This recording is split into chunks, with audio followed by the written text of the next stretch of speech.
L'intention de Dieu depuis la création, en créant l'homme, au fait, n'était pas de créer une église. Jésus est venu pas pour fabriquer des chrétiens. Jésus est venu pour faire des citoyens d'une autre cité, d'un royaume. Tu es un digne représentante, ambassadeur, plénipotentiel du royaume des cieux. Tu es mandaté par le ciel et tu es équipé pour représenter Dieu, représenter son règne partout. Quand tu te déplaces, tous ceux qui sont sur la route te cèdent le passage. Mais pour pouvoir représenter Dieu, il faut le connaître. Pour le connaître, il faut marcher avec lui. Il faut que tu passes par une transformation de mentalité.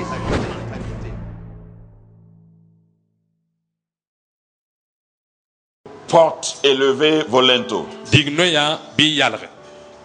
Élevez vos linteaux, porte éternelle. Et laissez le roi de gloire faire son entrée.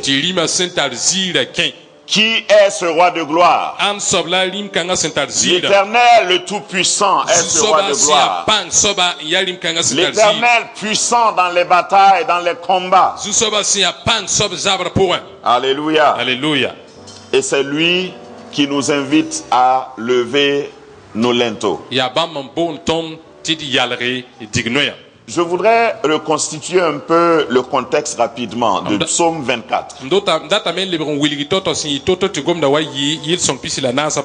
Pour comprendre un passage, il ne faut pas l'isoler, il ne faut pas l'interpréter hors de son contexte. Le premier verset du Psaume 24 déclare à l'Éternel la terre et tout ce qu'elle renferme. Et puis,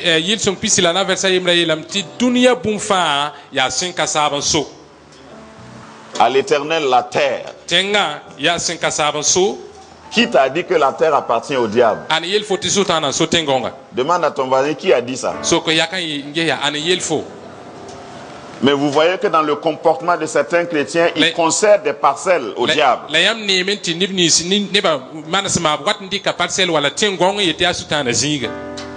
Ce coin-là est hanté. Ici, là, on n'aime pas les chrétiens. Les chrétiens ne peuvent pas réussir ici. Dis à ton voisin, lis le psaume 24, verset 1. La terre appartient à mon Dieu. Oh, si tu ne crois pas à mon Dieu, ça ne change rien. Je t'annonce que mon Dieu est le Dieu de ton Dieu. Si tu ne crois pas à mon Dieu s'appelle le Dieu des dieux. Donc si tu peux choisir de t'adorer notre Dieu. Oh, je ne parle pas à ceux qui sont ici. Je parle à ceux qui m'écoutent. Ailleurs, tu es libre de choisir quel Dieu tu veux adorer. Mais ce que je sais, c'est que le Dieu que tu adores a comme Dieu mon Dieu. Et au lieu de prendre un grand détour, moi je choisis d'adorer directement le Dieu des dieux. Et c'est lui ici que David reconnaît comme le propriétaire, le chef de terrain, le patron, le président fondateur de toute la terre. Et l'Éternel n'a pas de comité. Il n'a pas un bureau. Il ne consulte personne. Il est propriétaire. Et il crée tout pour être propriétaire. S'il avait pris de quelqu'un, si quelqu'un l'avait voté, si quelqu'un l'avait cédé une parcelle d'autorité, on pourrait dire qu'il peut avoir un jour remaniement convocation pour peut-être changer et réviser la Constitution.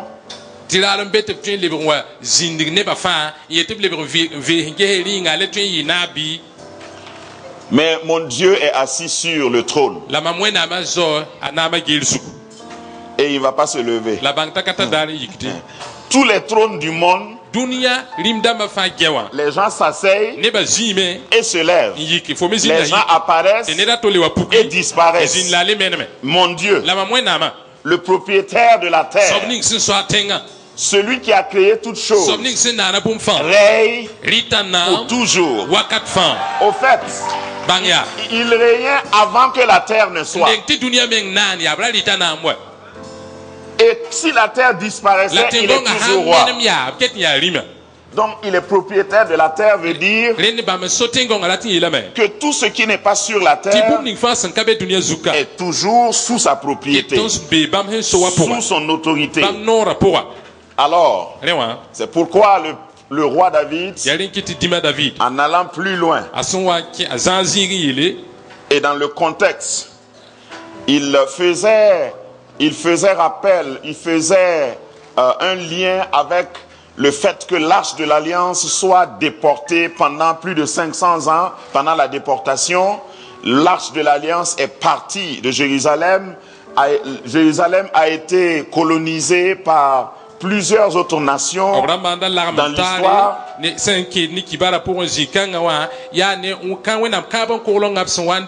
Et dans le contexte du psaume 24, l'arche de l'alliance devait revenir en Israël. L'arche de l'alliance représente la gloire de Dieu.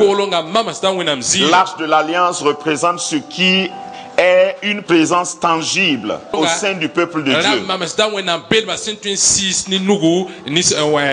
Et là où il n'y a pas la présence de Dieu, il n'y a pas de gloire. Si la présence de Dieu n'est pas dans ta vie, il n'y a pas de gloire. Je te rappelle que le mot gloire, qui est le mot kabod en hébreu, veut dire poids. Doxa, qui veut dire poids. Oui. Si la gloire de Dieu n'est pas dans ta vie, tu n'as pas de poids.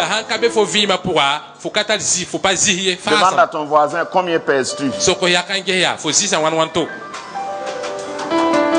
Je ne parle pas de ton poids physique. Combien pèses-tu spirituellement? Quand tu passes, comment les démons tremblent? Quand tu es dans un véhicule, est-ce que les démons qui avaient emprunté ce véhicule descendent? Ou bien ils te tiennent compagnie? Si la gloire de Dieu n'est pas sur toi dans ta vie, tu n'as pas de poids. Et porte élevée vos linteaux ne parle pas seulement d'une élévation spirituelle. Je crois en un Dieu qui va m'élever spirituellement. Mais je crois aussi en un Dieu qui va m'élever dans tous les autres domaines. Dieu va t'élever économiquement. Si la gloire de Dieu, doxa en grec, si la gloire de Dieu est dans ta vie, tu auras un poids économiquement. Demande à ton voisin, combien pèses-tu économiquement? Économiquement, il y a des gens qui sont en dessous de zéro.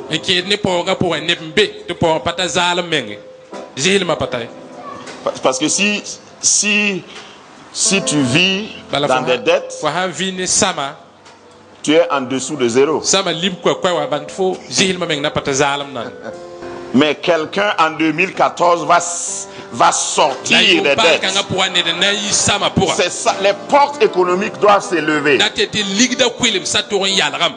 Combien pèses-tu socialement? Est-ce que quand il y a réunion de famille dans ton village, on t'attend? Dans certaines réunions sociales, la présence de certaines personnes est égale à leur absence. Quand les gens se réunissent, c'est à la fin de la réunion qu'on se rappelle que tu n'étais pas là. Par contre, là il y a certaines réunions, quand les gens se réunissent, si tu n'es pas là, on attend. Et ça, je ne parle pas de ton rang de naissance. Si tu ne me crois pas, il faut aller demander à David. Il y a un grand chef religieux qui a visité la famille de David. Un grand prophète. Prophète des nations. Un grand bishop qui a visité la maison du papa de David. Et puis le papa de David a fait sortir tous ses enfants. Réunion de famille. Les voisins n'étaient pas concernés. Dis à ton voisin, on ne parle pas des voisins. On parle de la famille. Et puis on a oublié David. Parce qu'il était le moins signifiant, le moins qualifié dans la famille.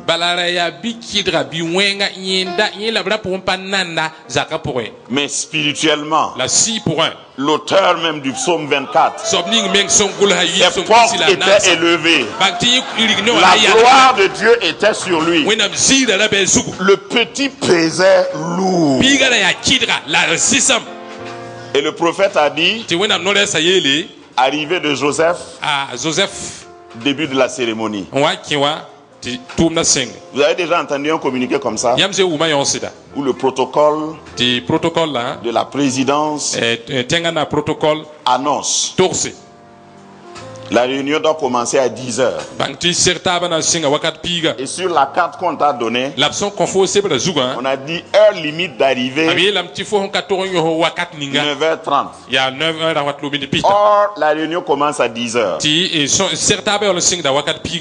Et puis on dit 9h45. Arrivée du président de l'Assemblée. 9h50. Arrivée du Premier ministre. 9h55. Arrivée du président de la République. 10h. Début de la cérémonie. Les gens vont t'attendre en 2014 avant de commencer les réunions. C'est ça, porte élevée, vos linteaux. Les gens sont assez négligés. Je sais que je ne peux pas recevoir ce thème-là pour rien. Parce que c'est pour toi. En tout cas, moi, je me l'ai approprié. Je reviens aux définitions simples. Puisque ce message d'aujourd'hui, c'est le numéro 1 et c'est l'introduction. Qu'est-ce que c'est que des linteaux?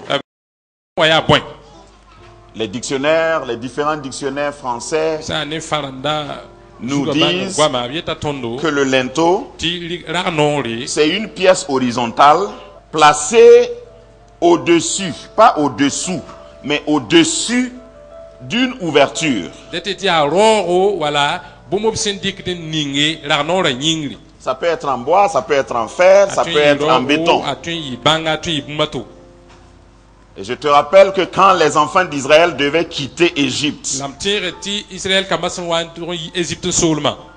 qu'est-ce que Dieu a dit? Où est-ce qu'on devait mettre le sang de l'agneau pascal?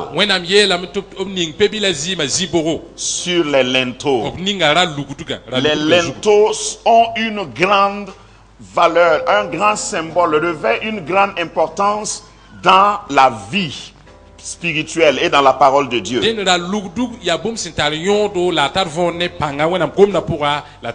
C'est ce qui est au-dessus. Il y a d'autres versions qui, au lieu de linteau, parlent de tête. Tête élevée. Élevez-vous. Tête éternelle.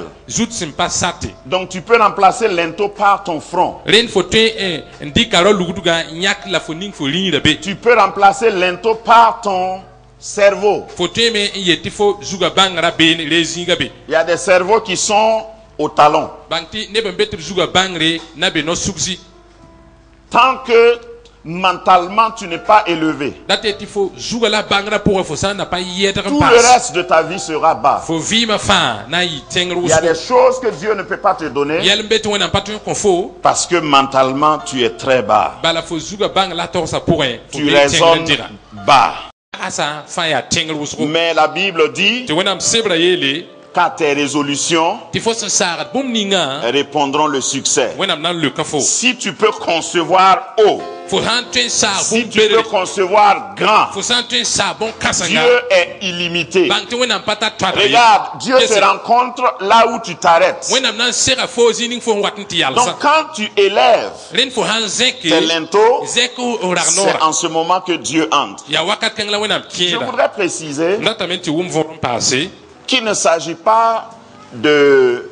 Parce que vous savez, tous les ponts, par exemple, quand vous prenez la route, tous les ponts qui sont homologués, qui sont bâtis, construits selon les règles, où passent des véhicules, on doit normalement indiquer la hauteur du pont, pour que tout véhicule qui ne peut pas passer là soit averti. Si vous regardez les ponts, vous regardez les ponts sur les échangeurs ou tout autre pont qui enjambe ou qui est sur une route où on doit passer en bas, on indique toujours la hauteur.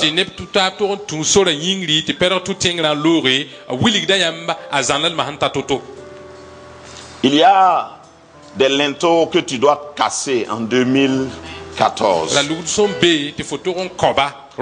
Parce qu'il ne s'agit pas de diminuer Dieu, parce qu'on dit qu'il est roi. Il est roi de gloire. Il n'est pas n'importe quel roi. Et tu ne peux pas demander au roi que s'il arrive chez toi, il se mette à genoux pour entrer. Regarde, si tu veux que le roi de gloire fasse son entrée chez toi, il y a des linteaux que tu dois casser. Grâce Académie, une vision, une plateforme, un cadre d'expression et d'épanouissement pour tout l'homme. Une ambassade du royaume de Dieu, un peuple d'adorateurs, un centre multiracial, une église sans cloison avec pour seule passion vivre la réalité de l'évangile de Jésus-Christ. Grâce Académie, une voix prophétique et une vision pour sa génération. Situé à Ouaga 2000, à 700 mètres de l'ambassade des États-Unis, côté Est. Grâce Académie.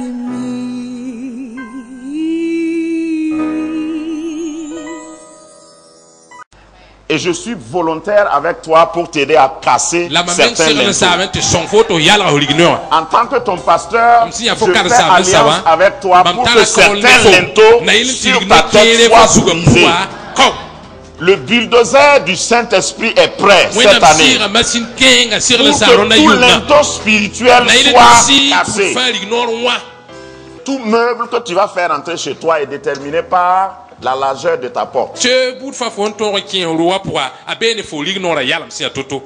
y a des gens à qui Dieu ne peut pas donner, par exemple, ce jet privé que Dieu va me donner.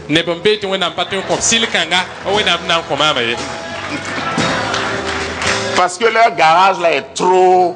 C'est un garage fait pour des 2 chevaux. Babi. C'est comme ça on appelait quand moi j'étais petit. Dieu ne peut pas te donner une voiture si tu n'as pas ton permis. Allô? Bon, puisque toi tu penses que voiture là c'est trop grand. Je t'ai déjà dit que au fait ta pauvreté là ne dérange pas Dieu. Non. Tu peux être pauvre, très très pauvre, et puis aller au ciel. Ça ne dérange pas Dieu. Il y a déjà des pauvres au ciel. Lazare, était très pauvre sur la alaza terre. dunia zukara ya non sob hakika Quand il est arrivé au ciel, atunta arzana il a loué une maison chez Abraham. yembe rega rogo Abraham nenge Il était en location sur la terre. arabe dunia zukara pata dogo ngien ko ngombo ngien Quand il est parti au ciel, il est encore en location. asin le tita arzan sulma Parce ale que te ko harobe la Bible dit que quand il est mort, il est allé au sein d'Abraham. bala wona msebre yelam ta sinta arzan sulma point abe Abraham point Ça c'est mon interprétation personnelle. yo ya mammenga taxi Ça la veut dire liberta woto qu'arrivé là-bas, date te han tabe comme il était pauvre, asin da siya non soba et il n'a pas fait de bonnes œuvres sur la terre, ka toron tolman tum song dunia zukawa ou bien vous ne savez pas qu'il faut être riche pour faire beaucoup de bonnes œuvres. bien paté to to il azek soba man tum somala Si tu es pauvre, fusa non soba fauché, hal non hakika les démons même n'ont pas peur de zinda toi. men pas jet fo Non, c'est vrai. asid quoi Si tu es spirituellement baraqué fati si pour fo han pidun wir ya hay et économiquement lourd, ti ligda pour me ho to don tara les démons auront peur de toi. zinda mana juifo Quand tu te déplaces, fo san kenda ils alertent leur quartier général to da taba je wilig ne ba fa pour dire Haya, il arrive. na ila gusi men tawame Ils vont chercher comment ils vont s'échapper. abna bome ba me vesi geb na mana wana posi Donc Lazare, le malheureux Lazare, din nimba ne da lazari ne croyait pas en la hauteur. alaka tid nyingri yelie Parce qu'en lisant son histoire récemment, je me suis dit bala mam son karma kibara momo ham bangame qu'en réalité, s'il voulait, il pouvait avoir un emploi. tasanda rata amengara tun pa ma tuma S'il élevait ses linteaux, asanda yalga ligno hein tu arrives à rester devant la cour d'un riche. en toro wazi la kar zak sera C'est que tu es à la porte. bang te fo be De la ligno richesse. fo be ligda zak noro Le riche ne te remarque pas, la kar men pa get fo mais ses chiens te remarquent. ta abasa yol get fo Est-ce que vous avez déjà vu les chiens des riches? yam je nya la kar ba bahbi Comment il est? aya wana Qu'est-ce qu'il mange? alita bwen Où est-ce qu'il dort? ya yela gwen Donc si tu es ami du chien du riche, rin fo ha ya ba la kar ba joie il te suffit simplement d'élever tes ya linteaux, fo me wika men yalga ligno le bilu bala puisque les chiens bala basa t'aimaient tellement non nga fo ho wuso qu'ils viennent lécher tes plats, tes plaies. lelem do no dawa Donc chaque soir, ren dar fan zabre tu promènes les chiens du riche, fo ental la kara ba balen kilig do tu les promènes, tala do men kilig do et puis quand le riche arrive le soir, la kara ha wata zabre il va remarquer que tu as promené ces chiens. ana mi kam te fo tala ba san giligi Et puis tu donnes des noms à chaque chien. la fo wiko men ko ba fan yure puta yure Petit à petit, bilu bil fu le riche va faire quoi? la kara na mana wana Un jour, il va dire, hé petit, viens. arena il biga waka Il faut prendre quelques jetons. fo mi re wa ke wana mana yelle Tu commences à avoir un salaire. fo mi sing pam ligid bilu bil fu Tu étais pauvre, non? ora raka nong subsida Maintenant, tu es salarié. ma ha fo mi ya ligid pa Tu re deviens, tu tu ligid deviens incontournable devant la porte du riche. ha ne ki la kara zak no ne pa te wa Chaque kita fois pa so qu'il fo sort, wakat fa watin yita Et il revient le soir. le bon wazabre C'est toi qui lui fais le rapport ya fon po da sur la santé de ses chiens. abasa kibare santara la fo la kata la fi Ah, patron, kam so ba le chien, patience.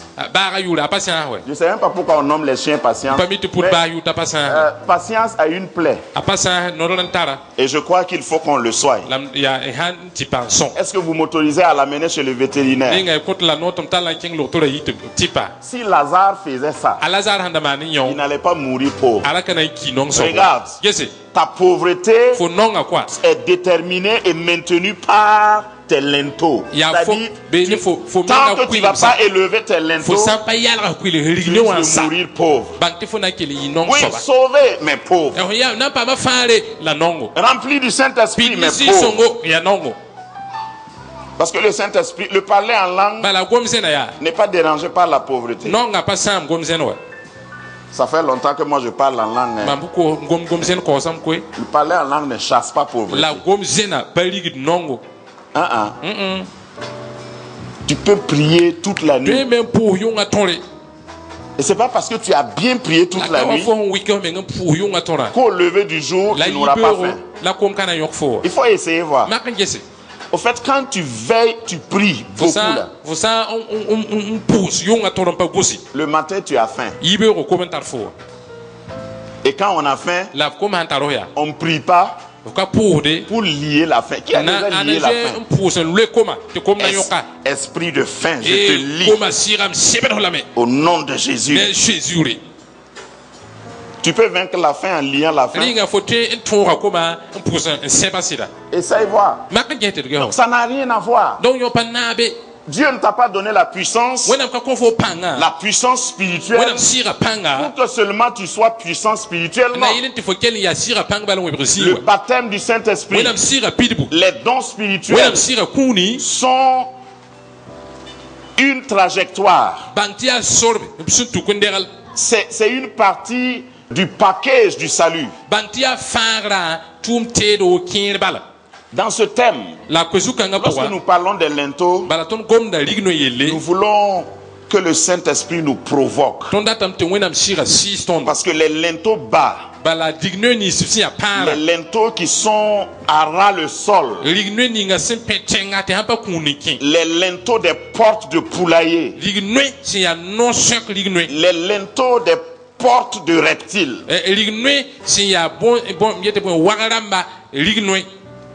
Parce que si vous construisez un poulailler, vous n'avez pas besoin d'élever trop les linteaux. Il y a beaucoup de gens qui, par exemple, dans la ville, quand ils achètent une voiture, ils sont obligés de garer dehors.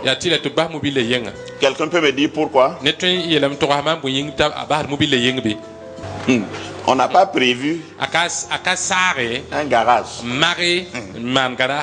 Quand ils construisaient, ces linteaux n'étaient pas hauts. Sa mentalité n'était pas haut. Il ne visait pas loin. Quand il envoie ses enfants à l'école, il dit débrouille-toi pour avoir le certificat.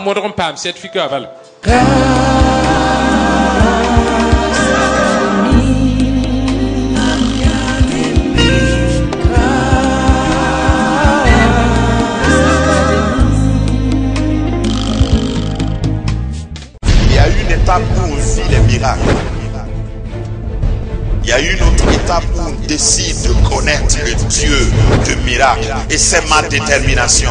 Est-ce que tu connais l'auteur du miracle dans ta vie? Parce que quand tu connais cet auteur, le jour même qu'il ne fait pas de miracle, tu es calme.